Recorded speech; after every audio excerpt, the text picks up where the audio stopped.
Tonight on Joy News Prime, government and striking commercial drivers locked up in a meeting over demands for the reduction of taxes on fuel. It has been a morning of chaos, stranded commuters and long walk to work.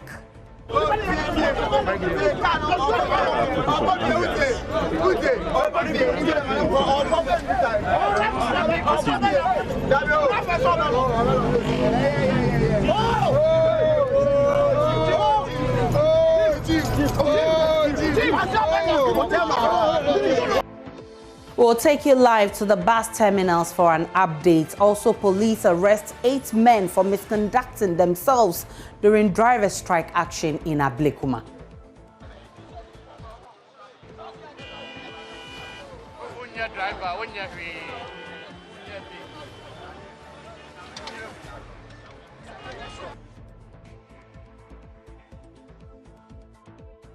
We are live in Circle to tell you what the situation looks like on the ground.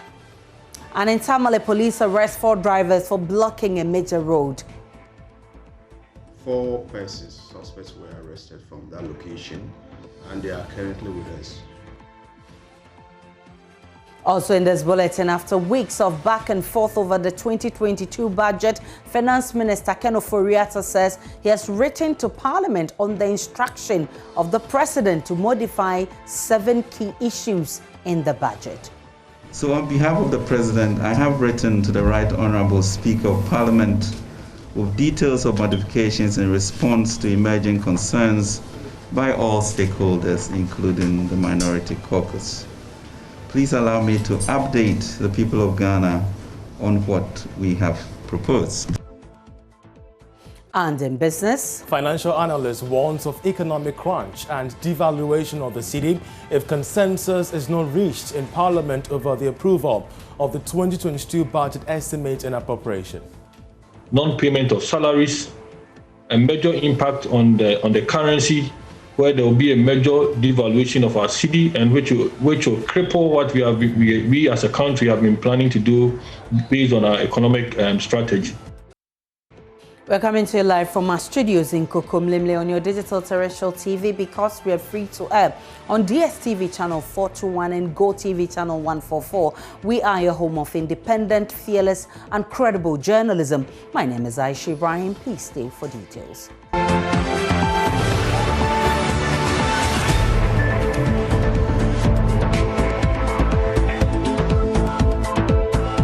Many thanks for choosing us. Government and commercial drivers are locked up in a meeting over demand for the reduction of taxes on fuel. It has been a chaotic morning for patrons of commercial vehicles, particularly in Accra and other parts of the country. Many commuters were stranded at major lorry terminals and bus stops. Some frustrated commuters embarked on a long journey to their various destinations on foot. The Ghana Private Road Transport Union suspended the strike action following an invitation to the Flagstaff House. We'll bring you a report by Michael Papani Ashali. Many people were left stranded as they waited for commercial buses to transport them to various destinations. They waited for hours in vain. Drivers would not budge. They want the government to reduce taxes on fuel. Some frustrated people decided to walk. Some other commuters had to cancel their schedules and return home after waiting for hours. Bossman, so right now, what's the decision that you're taking? Are you going home or are you going to wait for a car? Yeah, as I said earlier, I have talked to my boss right now, so I have to go back home. So because there's no car going to my area, so I have to go back home. I have to walk. No, I have to walk home for now, because I'm walking from here to Awush, because I don't know if I cross the road, I'm going to get car or not. Starting from Ablekuma 6 o'clock, I'm here, now I'm coming, right here. So you left Ablekuma 6 o'clock? Ablekuma 6 o'clock. Wow. So why are you not getting here? I won't get, I get a taxi, Uber, small to market to here, before I'm here. I mean, how does that make you feel? I'm feeling to go home. So she tells us that for her... At the Kwame Nkrumah bus terminal, drivers were divided on whether to continue the strike or not. Drivers who were not working said they had to receive an official communique from their leadership to proceed on the strike. Tell me, so this station you are working, why are you working? Yeah, 6 morning we come about say 4 p.m. We come they tell it no work. Then we there is that before after 5:30 to 6. Then we just say, let's say commander say make it. That's why we the work. So you haven't heard anything from national that you are going on strike? And then no, I didn't hear anything from national to 6 morning before I see they say commander, chief, what do you call it? They say chief, and they say make it.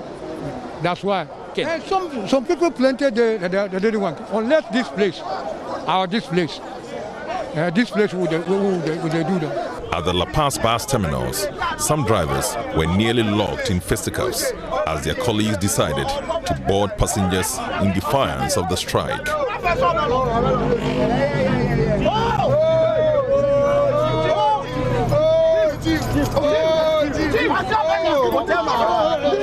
Some passengers were forced to disembark and they were disappointed. Some of the conductors here are preventing this car from loading or from boarding passengers. They have actually asked the passengers to disembark from this particular vehicle. I mean, so this is the situation for these particular passengers in this particular vehicle. But I'm going to ask you, where exactly were you heading to? School, UPSA. You're heading towards UPSA. How do you feel about this? You've been asked to disembark from the vehicle that's going to take you there. Well, I need to get to school, and it's bad that I can't get there, and I don't feel okay. So now, what's going to be your alternative? Pardon me? What's going to be your alternative? I don't know. I think I'll pick a taxi. Okay. How are you going to get to work today? Actually, I've been stranded over here, and I don't know what to do. Looking at the situation over here. Were you one of the people inside the car that were asked to get down? Yes, please. How does that make you feel? That even the few that will work, their colleagues said they shouldn't work? It baffles and it saddens a lot, looking at the situation over here. And it's cut across, not here per se, because I headed from Circle to here, and like I saw so many people, on the roadside. But I thought maybe it was just a mere normal business day. But looking at the situation, when I got here, I discovered that there's a GPRTU, they are backing on a demonstration. Station manager of the Abeka La Paz Highway branch of the GPRTU, Solomon Ajin, says some of their drivers decided not to use some routes because they were being harassed. Now,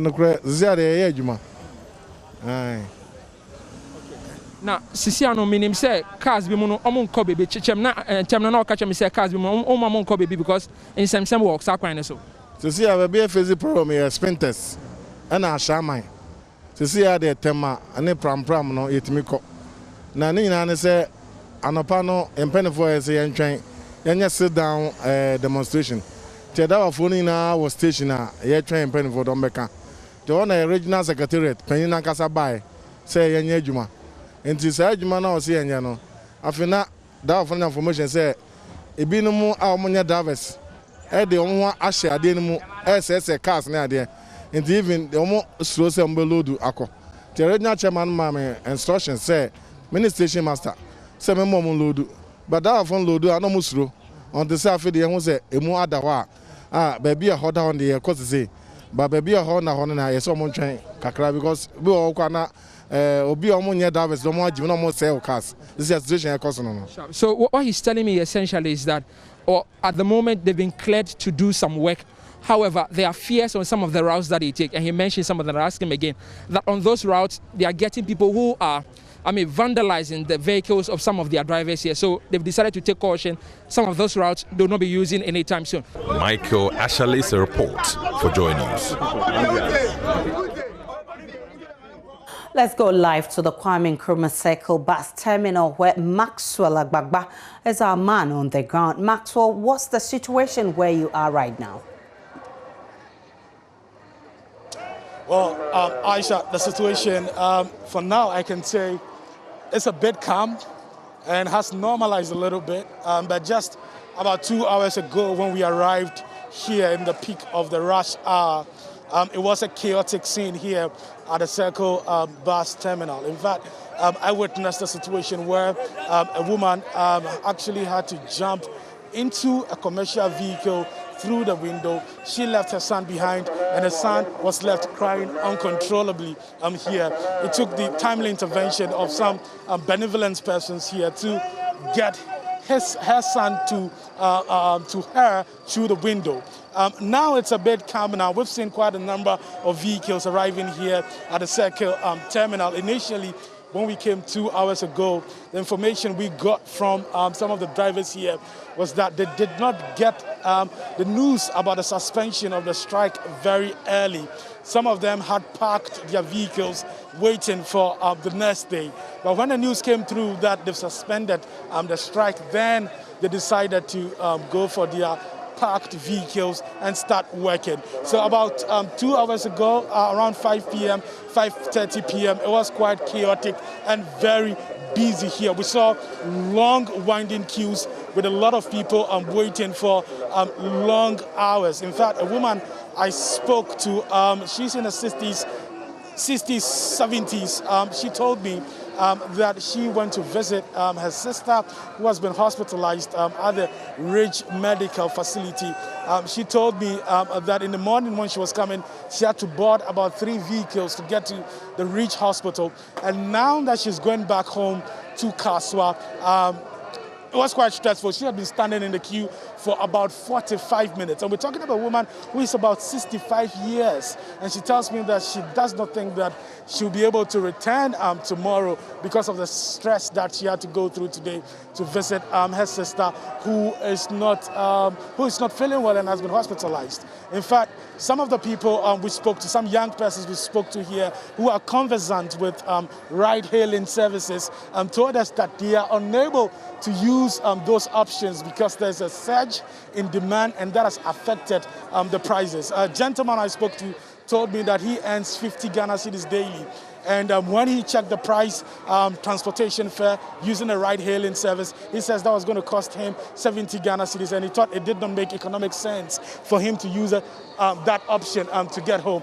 Let's speak to a woman who is here with her children, 2 of her children. She told me earlier that she lives at Bawi, and she's been waiting here because she's not getting a vehicle to go home. Mommy, a friend saying.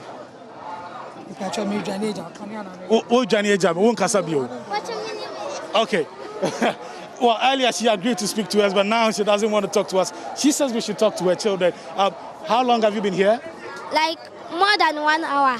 You've been here for more than 1 hour? Yes. Where are you going to with mommy? Malam. You're going to Malam? Yes. And why are you not in the queue when you are sitting here? Your mom told me earlier that she's tired of standing. Yes. So, my elderly brother is standing there, so when the car comes, we will all go. Okay, so he's standing in the queue for you? Yes. So that when the vehicle comes, take a move? Yes. So 1 hour being here, what has it been like? I think the drivers are angry. Like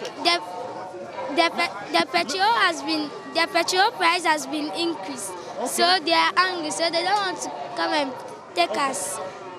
Okay. A lot of government officials watch Joy News. Look into the camera. What do you want to tell the drivers? What do you want to tell government officials?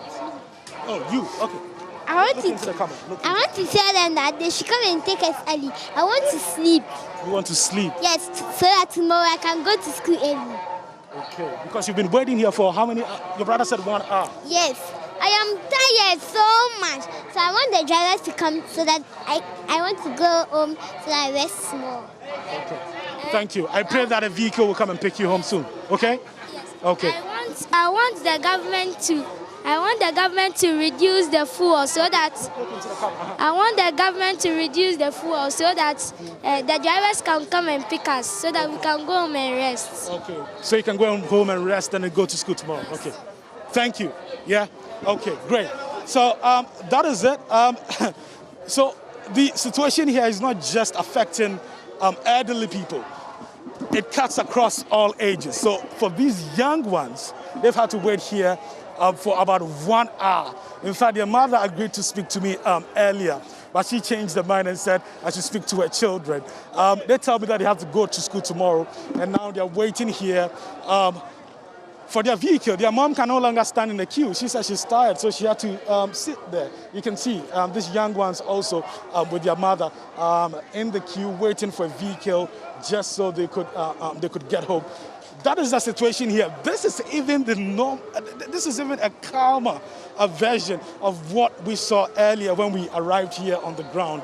Around 5 p.m., around 5:30 p.m. in the peak of the rush hour, it was very chaotic here.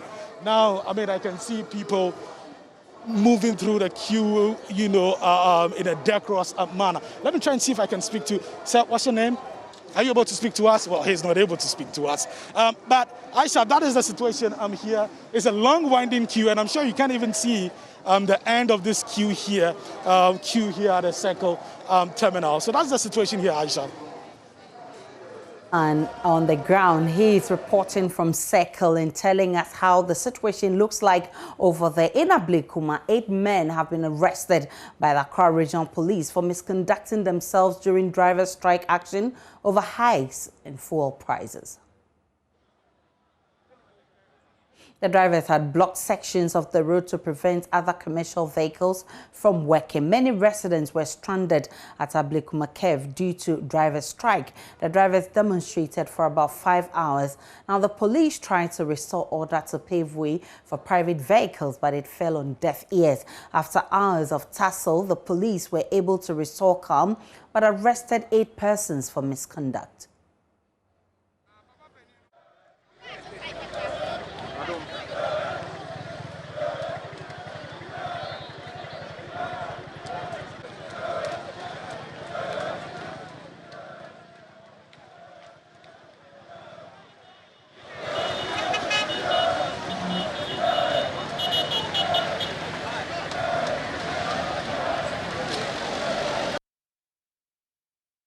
In an interview with Adom News, the secretary the secretary for Ablekuma GPRTU, Robert Darko, indicated most of the people the police arrested were not drivers.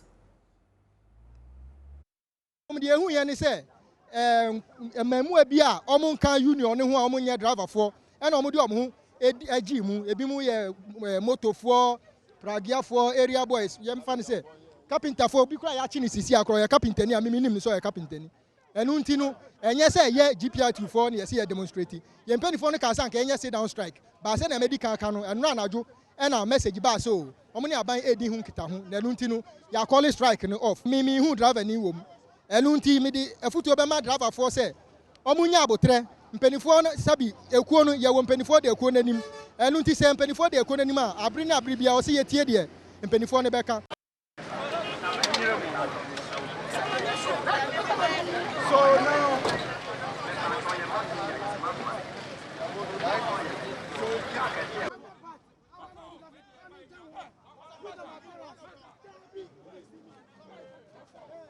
in Tamale, the driver strike action took a different twist. The drivers blocked 2 major roads, holding up traffic for commuters who are traveling into the city and those who were leaving the city. They blocked the Japan Motors Junction and the Cemetery Road Junction. The Northern Regional Police arrested 4 drivers for obstructing traffic in the city. Superintendent Bernard Baba Ananga is the Northern Regional Crime Office.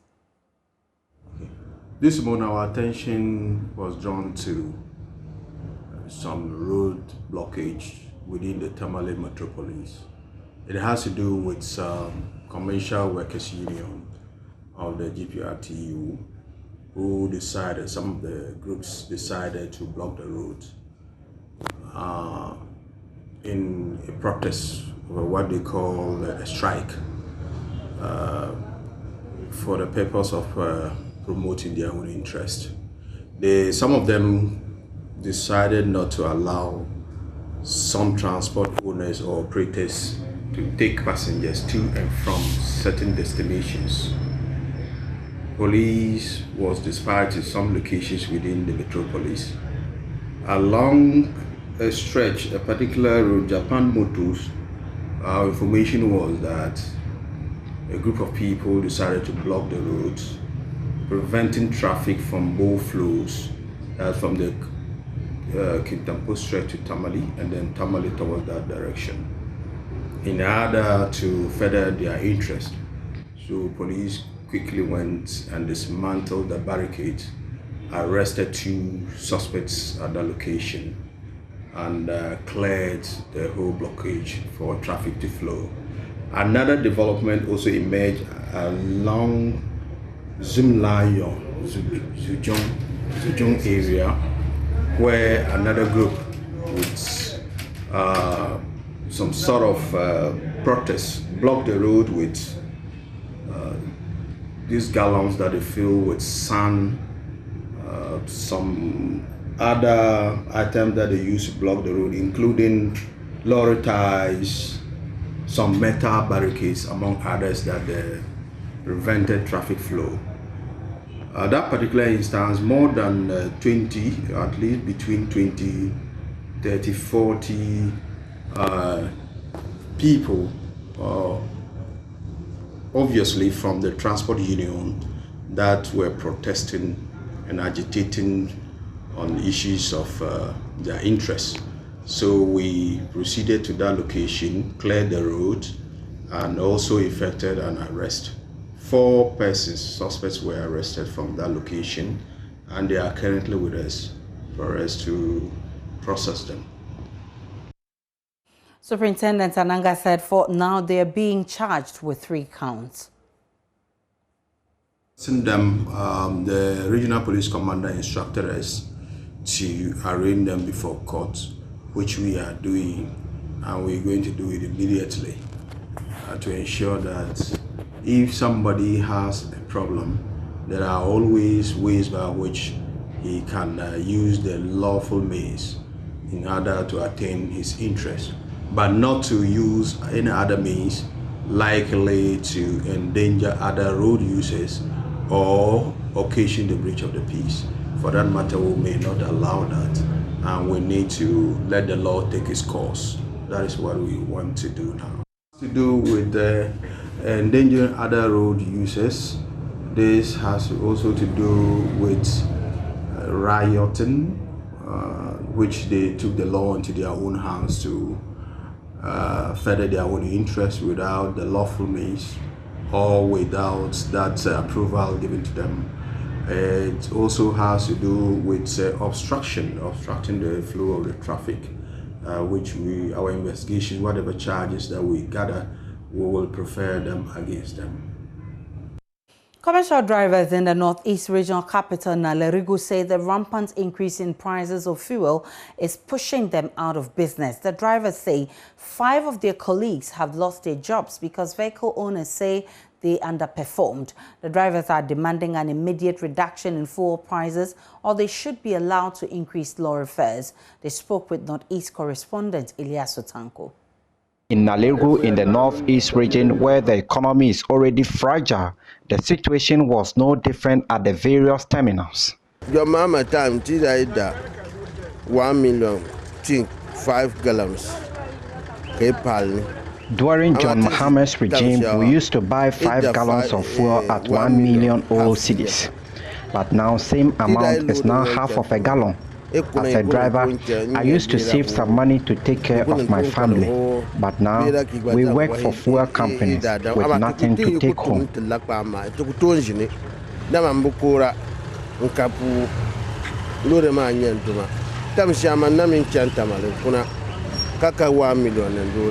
The drivers who spoke to Joy News lamented deeply about the situation, saying their vehicles were being taken from them by the owners due to the regular fuel increments.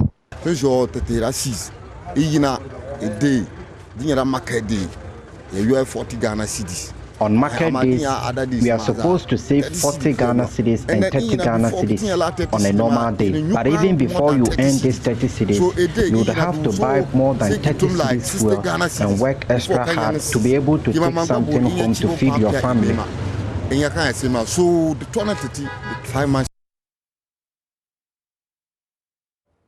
Early in the morning, drivers in Ashaman turned their bus terminals into a football field. Currently at the Sherman main station, you can see behind me that the drivers and the mates are playing football. Why? They are on strike. They are not working. According to them, they will not work until on petroleum products. We are here to find out how they're spending their day, and then also to talk to some of them about the concerns that they are taking to government, how they want their concerns to be addressed. And we are here with some of the drivers who are playing dummy and other games to, while away the time whilst they're not working. See how it's going to go with them. So join me, let's talk to some of the drivers. I mean, as you can see, the ball just hit me and you realize that they're having their time here at their Showbiz station, playing ball, playing other games and bonding while they are not working. And so let's see to some of them and talk to them about how their concerns should be addressed. Our station has been transformed to a football park. How is it that you are in the heat of a demonstration, or let me say a strike, trying to get the attention of government to reduce the cost of petroleum products? And it looks like they're having fun while at it. Can you tell us more about it? Okay, thank you, madam. Our problem is this particular audience don't want to cooperate with drivers. So anytime that we are in need, when we talk for them, they don't want to respond our petition or whatever. We'll take a break on Joy News Prime. We'll be back with more.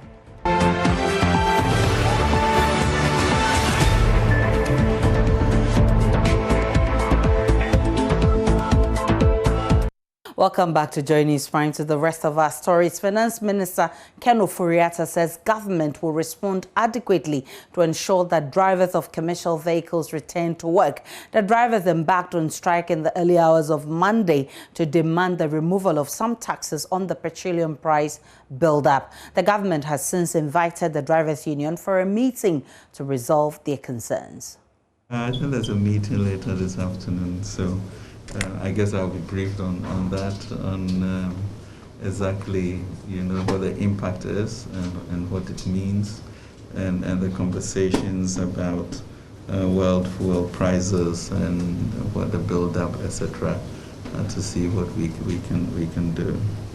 And so to come in business, a financial analyst warns of economic crunch and devaluation of the cedi if consensus is not reached in Parliament over approval of 2022 budget estimates and appropriation. Non-payment of salaries, a major impact on the currency, where there will be a major devaluation of our cedi, and which will cripple what we as a country have been planning to do based on our economic strategy. Charles Aite is here with business. And welcome to business. Financial analyst and head of finance at the Valley View University, Dr. William Trepra, is warning of a possible economic crunch and devaluation of the cedi if consensus is not reached in Parliament over the approval of the budget estimate of 2022. Earlier today, the Finance Minister Ken Ofori-Atta hinted at some severe economic consequences if the financial statement is not approved. But speaking earlier on the marketplace, Dr. Trepra called for cooperation between the majority and minority sides in Parliament on the matter. For instance, non-payment of salaries, a major impact on the currency, where there will be a major devaluation of our cedi, and which will cripple what we as a country have been planning to do based on our economic strategy. And so it is a time that both parties in Parliament must have collaboration. They must consult and they must cooperate so that we get our country running. We cannot go into 2022 without a budget being passed. Though the minister will have the power to go for a plan in advance for, say, a maximum of 3 months, but this issue, if it's not resolved, is going to cause a major catastrophe to us as a nation. I'm sure this has not been the first time in history when this happened. We saw a glimpse of it, how the economy trembled, and we don't want it to be repeated again in 2022. Away from that, the Bank of Ghana has given the firm assurance that necessary measures have been instituted to prevent Ghana from being put on the list of money laundering countries once again. The head of financial stability disclosed this at a workshop organized for compliance officials drawn from microfinance and rural banks in the country. George Riafi has more in this report.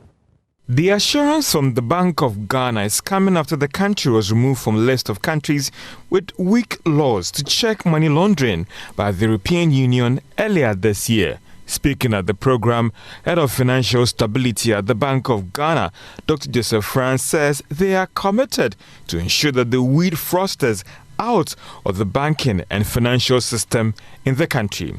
The meeting also offered the Bank of Ghana an opportunity to address concerns of these banking officials, which the Bank of Ghana fears, if not addressed now, might affect financial inclusion in the country. Speaking to Joy Business after the workshop, Dr. Fred France says they are working with the Financial Intelligence Center to ensure that Ghana doesn't drop into this category again. The FIC, as we speak now, has its resources boosted. So you have a percentage of GRA having allocated for the FIC. There are other things that the FIC government has allocated for the FIC. The most important thing that government, and for that matter, the FIC also did, was to come out with a new law at 1044. The new law addressed most of the gaps with the NPOs, non-profit organizations, the gaps with registering of persons who are the NGOs, for instance, the gaps with the DNFBPs, designated non-businesses and professionals, like the lawyers, the accountants, and other stakeholders who are so involved in registering or participating in getting businesses licensed and so on. One of the things that was also addressed was the beneficial ownership register, which sits with the Registrar General's Department, so that you will not have opaque system where people come and register their institutions without knowing those involved. So here you go beyond just the names which have been given, and you go and beyond that and get all the stakeholders, all the persons involved, all the shareholders and so on identified. And that is what the beneficial ownership register seeks to do. And this has been done, it's been populated. The Registrar General Department continue to populate it. And so, yes, you reduce the number of anomalies and the number of unscrupulous people coming to operate in our business. The Bank of Ghana believes that these engagements are needed to help sensitize all players to help regulators in protecting the financial system. Calling for good working conditions for employees in digital space. According to its country manager, Professor Thomas Enin-Dawson, adequate security must be provided for digital labor platforms. We have more in this report. The Fair Work Ghana 2021 report evaluates the working conditions of 10 digital labor platforms against 5 global principles of fair work. These include fair pay, fair conditions, fair contracts, fair management, and fair representation. Here's country manager for Fair Work Ghana project, Professor Thomas Enin-Dawson. What we seek to do is to measure the level of working conditions in the platform economy, so how workers are treated by platforms, and that's basically about our research. So we use our fair work principles, which are the 5 principles that I spoke about: fair pay, fair condition, fair contract, fair management, and fair representation. Fair work system is such that we do not just take averages, but we look at the fact that every single worker working on a platform should be able to earn that threshold that we are talking about. So if some are earning and others are not earning, we don't consider that as fair pay. So all of us can attest, if people are not able to earn 1,100 a month working in Ghana, then you can see how difficult it is. It's one of the key issues that our research found, which is the theme for this year's research, is security. A lot of platform workers are talking a lot about safety and security, especially when they work at night. We want to see platforms do something about it. Member of Parliament for Abetifi constituency and Minister of State at the Interior Ministry, Brian Echampon, said there is the need to expand the digital economy to support other sectors of the economy, curtail the rate of unemployment in the country. He also called for better living standards for workers of these digital platforms. What is striking is that the figures coming out suggest that about 100 to 100 to 200,000 jobs are being created in that platform economy. Our unemployment rate stands about 4.55% on an economy of 30 million people. That's about 1.5 million people that are out of job. And so if this digital economy alone is able to provide about 10% of the employment, then we have to encourage the digitization of the economy to expand the opportunities to enable us create more jobs. Globally, Fair Work collaborates closely with workers, platforms, advocates, and policymakers to envision and build a better work environment for the future. James Ishan's report for Joy Business. And that'll be all for business. We have sports coming up. Just stay. Hello, good evening, and welcome to the sports segment here on Joy News Prime with me, Oreko Ampofo. After losing 3-2 to Ken Faisal in the Kumasi Derby, Asante Kotoko have launched a formal complaint about refereeing in their game over the weekend. There's more in this following report by my colleague Benaya Elom. Asante Kotoko have lodged an official complaint to the Ghana Football Association concerning the state of refereeing in their matchday 6 game against King Faisal at the Baba Yara Sports Stadium. The Porcupine Warriors lost their first game of the season in a 3-2 defeat to the Inshallah Boys. Match referee Julian Nunu was at the center of controversy as he rescinded his decision to award Kotoko a penalty in the first half. With a few minutes left to play in the first half, Nunu pointed to the spot awarding a penalty to Kotoko after spotting a handball by King Faisal in the box. However, upon several consultations with the other match officials, Nunu rescinded his decision to the surprise of Asante Kotoko. Head coach of Kotoko, Prosper Nate Ogum, also believes the referee shouldn't have changed the decision because it was a penalty. From where I stood, it was a penalty. I mean, the referee took a penalty. What did you see? Yeah, I saw a penalty. The ball hit the hand. So I don't know what decision else he took. He can only explain. I don't know. He's the only person who can explain. But the ball hit the hand. It was a foul in the penalty area. And per the laws of the game, when the ball hits the hand in the penalty area, it's a penalty. He took it only for the assistant 2 who is far away and the 4th referee to tell him that it wasn't a penalty. The assistant 1. The assistant 2 moved to the line to award a penalty. But Kotoko also believe they should have been awarded another penalty after Isaac Opon was tripped in the box. Ongban Fege was also wrongfully adjudged as offside in the first half. The match review panel of the Ghana Football Association is expected to come up with a recommendation in the coming days.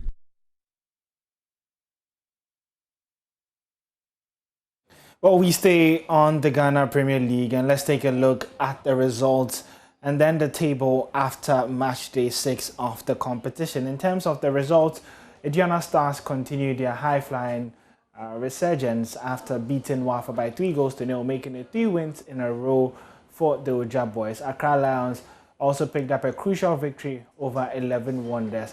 Elmina Sharks beating Kerala at home. Great Olympics failing to score at home against Biche United, and we just showed you a snippet of the Kotoko King Faisal game.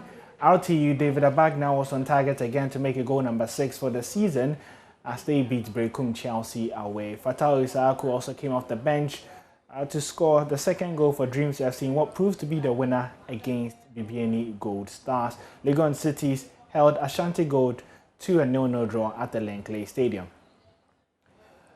In terms of the league table, this is how things look. King Faisal and Asante Kotoko tied on points, both on 13 each. And then Aduana Stars follow closely on 11 points.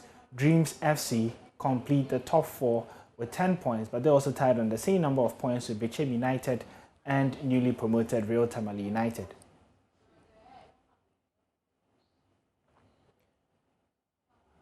Surprising name at the bottom of the table, Accra Heart of Folk, who crashed out of the CAF Confederations Cup over the weekend after losing 4-2 to JS Saura on aggregate. Now they currently sit bottom of the Ghana Premier League table and have a lot of work to do. Well, that's how we wrap up the sport here. You can get some more sports stories on myjoyonline.com/sport. My name is Oreko Ampofo. The news continues right after this. And it's time for Showbiz.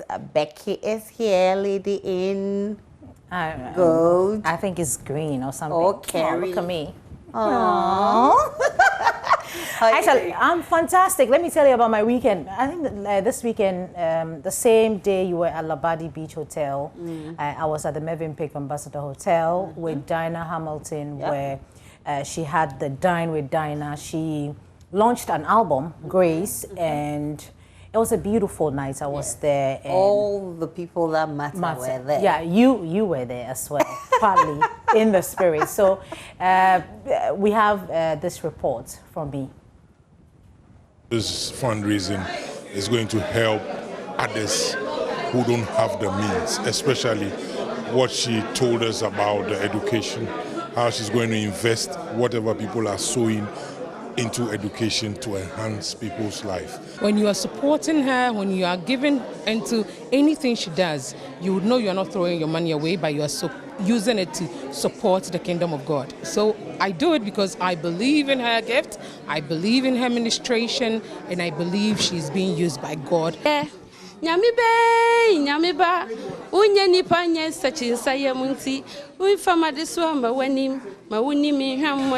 was an intimate experience for some fans and friends of gospel musician Dinah Hamilton as they were treated to good music and food.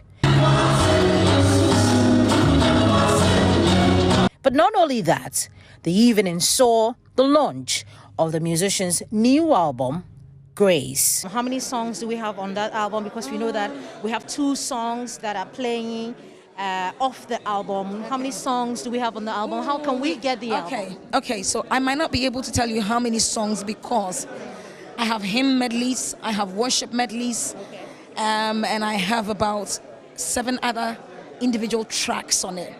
But it's a fully loaded album. Proceeds from this event, according to the musician, will go to support the building of a 5-classroom block for some pupils in the OT region. Yeah, that's Dinah Hamilton, and that's all the Radiye. Yes, you love that song, right? I don't know how to sing. That's really it's actually on the Grace album, and so if you're out there, the Grace album is out. You can just go and grab it. But and some compliment from the second lady. Yes, she told me that, hey, you're doing well. Hey, you're beautiful. Hey, you're blushing. The second lady. We love you. But let's talk about Kofi Kinata. So the same weekend, at the Plus 233 Jazz Bar, he kicked off his Made in Tadi concert. He did that for the corporate world, and Samini was there to surprise him. A.B. Crystal was also there, and so here are highlights of the event.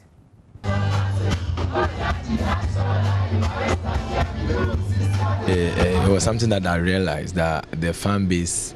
We can't focus on the streets only because now the fan base is cutting across, and we need to satisfy everybody. So this was something for some people, those who cannot come to Takrali, those who not want to stand and watch me perform, like who cannot stay awake for like hours.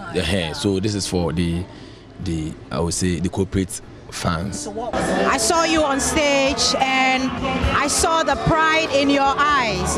How proud are you of Kofi Kinata?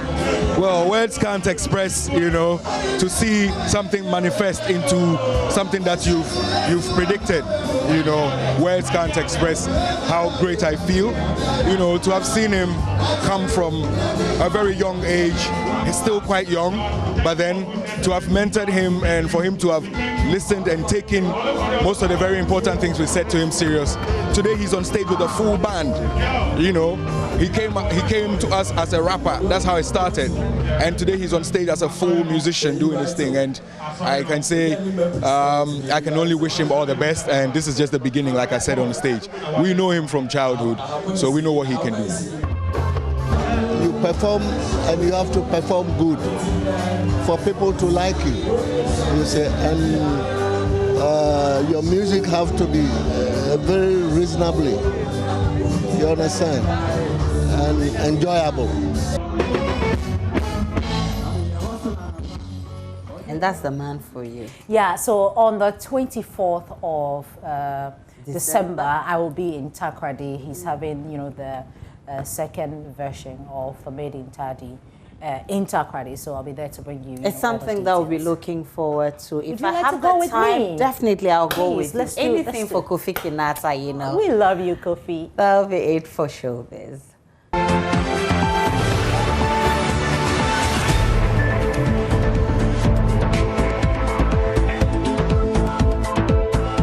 Welcome back to Joy News Prime to the rest of our stories. After weeks of back and forth over the 2022 budget, Finance Minister Ken Ofori-Atta says he has written to Parliament on the instruction of President Akufo-Addo to modify 7 key issues in the budget. The minority had raised 5 issues, key among them the introduction of the E-levy and the exclusion of the Kitasi Defense Project. Speaking to the media, the Finance Minister said no decision has been made on reviewing the E-levy, but a continuous negotiation is ongoing with the minority. He disclosed, however, that at least 10 million cedis will be made available for feasibility studies on the Blekusu Coastal Protection Project. So on behalf of the President, I have written to the Right Honourable Speaker of Parliament with details of modifications in response to emerging concerns by all stakeholders, including the Minority Caucus. Please allow me to update the people of Ghana on what we have proposed, on the modifications that we have submitted to the Speaker. With regards to Ejapa Royalties Limited, we shall amend paragraphs 442 and 443 to take out reference to mineral royalties collateralization. It's important to note that any reference to Ejapa was for information purpose and as such was not reflected in the fiscal framework of the budget. In respect of the unfortunate tidal waves which rendered about 3,000 people homeless in Keta, Ketu South, and Anloga constituencies, we shall make the necessary budgetary allocations of at least 10 million Ghana cedis to complete the feasibility engineering studies for the coastal communities adversely affected. We'll broaden the scope of the study to consider a more comprehensive solution to protect Ghana's 540 kilometers of coastline, including the 149 kilometers between Aflawe and Pram. Meanwhile, NADMO has responded to the humanitarian crisis created by the tidal waves on the coastline. Relating to the ACA energy transaction, we shall amend paragraphs 829 of the 2022 budget on the acquisition of a stake from ACA Energy and AGM Petroleum by GMPC to reflect the resolution of Parliament dated 6 July 2021 that the terms and conditions of the loan for the acquisition of the shares shall be brought to Parliament for consideration pursuant to Article 181 of the Constitution. And on the benchmark values, we shall avert any hardship to importers and consumers while safeguarding the interests of local manufacturing industries to secure and expand jobs for our people. The administrative exercise, which review 43 out of 81 line items, has the objective to promote local manufacturing and the 1D1F policy. However, on the continuous e-levy proposal, the Finance Minister says there's currently ongoing high-level negotiations to reach a compromise on the subject. The government does not seem to agree with suggestions to withdraw the levy because, according to the Finance Minister, the e-levy is critical to broaden the tax base of the country and raise enough revenue for critical government business. We will work with the relevant committees of Parliament to reflect these modifications in the 2022 budget, as is the usual practice before the appropriation bill is passed. Any other concerns which will emerge shall be addressed during the discussions of the estimate by the committee, as has been the tradition. On the matter of the e-levy, the elephant in the room, having regard to its serious fiscal implications, we'll continue our consultations with the Minority Caucus in Parliament and other relevant stakeholders with a view to achieving consensus and reverting to the House in the shortest possible time. Ladies and gentlemen, with the approval of the budget secured on 30th November 2021, we should now move on to the urgent task of working towards the passage of the appropriation bill before Parliament rises on December 17, 2021. We believe that the concerns raised in Parliament on the 2022 budget should be resolved during the discussions of the budget estimate of MDAs, other government obligations, and bills at the committee level in Parliament, as we have always done. Indeed, there have been occasions that Parliament, through the Finance Committee, had revised fiscal measures.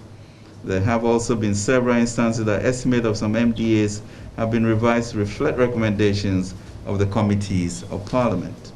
It is not uncommon for the allocations in the appropriation to change to reflect the discussions at the consideration stage. Ladies and gentlemen, the national budget remains the single most effective tool to address the greatest challenges of our nation.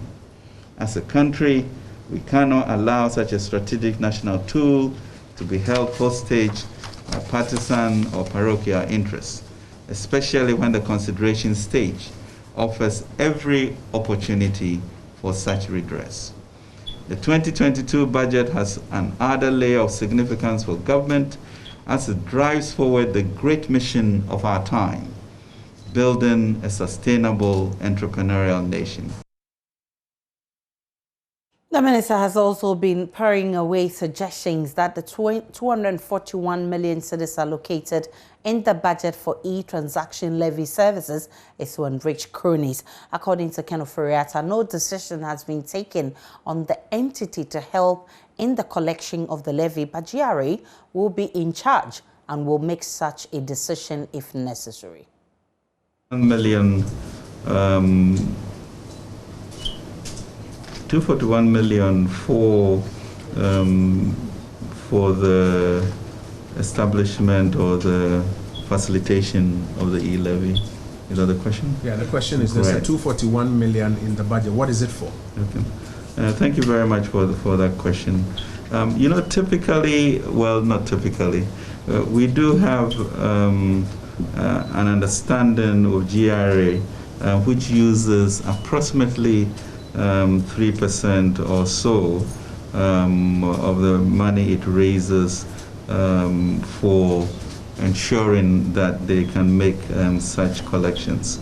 So truly, this 241 million, it's reserves that we intended to put aside to facilitate GRA's collection of these resources. Now it will be up to GRA to find the means in which they would ensure that with this new tax handle that they have never experienced, they will use their own resources, they will use the current common platform, engage whoever they think is appropriate to ensure that this works, because this has to work. It's our expectation that because of systems that they have already, that may not be required. In addition, typically when we have new tax measures, there's the issue of refunds, and we usually make some compensation for that, maybe sometimes 6% or so of the value, to ensure that if those refunds come, we are able to pay for them. So in essence, this really will be to back up GRA in the way in which we ensure that all of the problems that people envisage and the difficulties other countries have had, we should be ready to support that. There's no agreement with anybody at GRA or Ministry of Finance as to a service provider for this, but quite a number of local Ghanaian companies who helped us with Ghana.gov, you know, have been approached to look at this problem to ensure that we establish it, you know, a lot more firmly. Kenneth Furiata has been warning that there will be severe economic implications if Parliament does not approve the estimates and ensuing Appropriation Act before it breaks on 17th this month. The full consequences of not passing a budget are serious.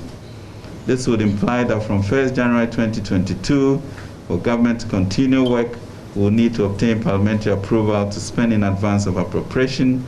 Other than that, the entire government will have to shut down, which will mean, to name a few, no salaries for the almost 700 public sector workers, including nurses, doctors, teachers, personnel of the security services, no government services and other expenditures, including payment of contractors, uncertainties in the business environment, and pressure on the currency leading to currency depreciation.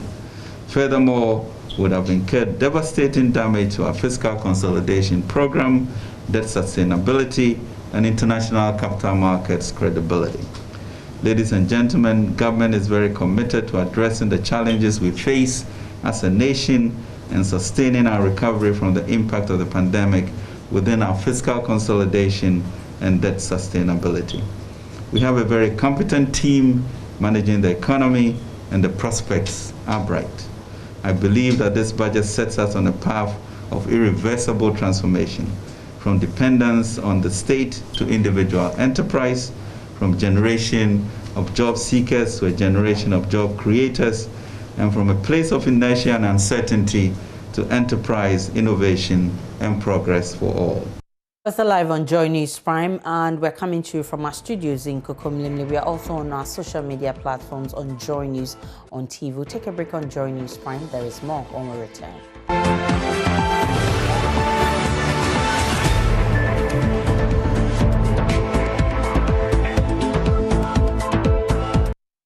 Welcome back to Joy News Prime. To the rest of our stories, the Ghana Health Service has rolled out strategies to get the majority of the population vaccinated against COVID-19.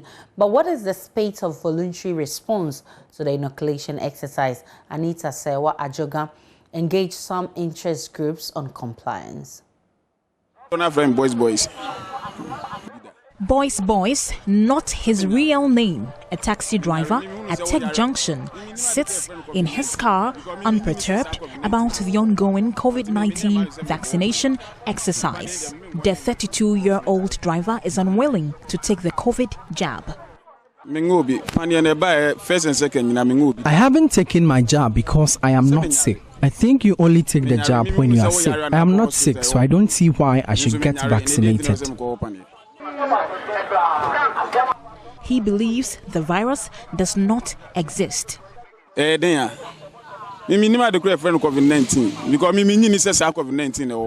know what COVID-19 is. I don't believe it exists, so I'm not going to take the jab. Other commercial drivers are skeptical of the COVID-19 vaccine due to conspiracy theories that were made up. Most of them are yet to decide whether to take the vaccine or not. To me, no, they are say slow me home kakra. Na say me slow kakra. But actually, no, me home say slow bia. Originally, I was scared, but later I realized it has no extreme effect. I'm yet to decide whether to go take it or not. Until I feel I decide to say bia me too one amount bia makwako me there. Authorities at the tech station revealed drivers have been educated and warned to take the jab. James Boachi Yadom is the station master at Tech Junction. Oh, drivers in their country will be also a call back. I have informed all the drivers here to go get their jobs. Metropolitan, municipal and district assemblies across the country say the turnout for the second dose of vaccines has been slow. They have called on the government to intensify the education on the COVID-19 protocols and vaccination. So I can see it's progressing steadily, but the turnout is not as when the pandemic was on the rise that people were rushing to come and take the vaccines. People are taking it, but they are not rushing for it as you will envisage or you want them to, so that we can all be safe. I think the reason has to do with the sensitization has gone down. For the protocols, I can say yes and no. It's like, even the national level, it seems that some things have been relaxed. Initially, there were no funerals. Initially, there were no public gatherings. But now those things are there. And because those things are there, people also think that they can also stop wearing the nose masks, the hand sanitizing, and the rest. Increased public education remains critical for the unperturbed Ghanaian, like boys to appreciate the safety of the COVID-19 vaccine. Anita Sewa Ajuga's report read to you. Church, together with its partners, have launched a campaign intended to imbibe in future generations an anti-corruption mindset aimed at reducing the canker in the country. Speaking to Joy News at the launch of the Commission's Anti-Corruption and Transparency Week, Commissioner Joseph Withal explained several platforms have been created to assist the youth, in particular to learn some cultural practices, which facilitate corruption. Hano Dame has more in the following report. Ghana has been working hard to reduce corruption on all fronts. That fight sometimes yields results. Other times, persons involved in the fight against the canker are fought against. Anti-corruption groups, however, say they will not relent until the desired results are achieved. Linda Oforikwafo is Executive Director of the Ghana Integrity Initiative. I believe we'll get to a stage where we become like the Rwandans, the Botswanas in Africa, where corruption is quite minimal. But if care is not taken, so for instance, so if young people are coming up and they are persons of integrity, and they see the wrongs happening and being done by the adults already in the public, private sector, civil society organization, wherever, they will speak up against it. So then if we don't build that, they are not knowledgeable about the subject, they are not interested in the subject, the apathy setting, then we are not getting anywhere. But I believe with time, Ghana should be able to. It's quite worrying, to be frank. Commissioner of Strach, Joseph Withal, believes the fight against corruption has to be taught at an early age, reason why the theme for the week's celebration is building a culture of integrity for generations. You know, there are certain cultural practices that, in a way, they are cultural, they're part of us, right? But if we continue to practice them, they would impede our progress. How do we look at gift giving from a cultural perspective and see how it can be improved in order that we don't use it as an escape route for corruption? How do we build integrity within ourselves without using cultural attitudes as an explanation, a justification? The campaign can only be well executed if everyone gets to know about it. That is why the National Commission for Civic Education is on board. Usually when we say corruption in Ghana, people are looking at big government officials and their ill-gotten wealth or perceived ill-gotten wealth. But I think it's important for us to begin to look at the little things that actually mold us as a society. So the things that start off with children, little lies, watching your parents do certain things that we know are wrong. But over the years, because you've seen it over and over again, you become desensitized to it. So as you grow, you take on new vices. And by the time you become a fully fledged adult, you may have, built or molded a character that actually finds nothing wrong with corruption. For Joy News, I am Hannah Odami. And that's where we part company on the news tonight. My name is Aisha Ibrahim. Many thanks for watching. Do enjoy the rest of our programs.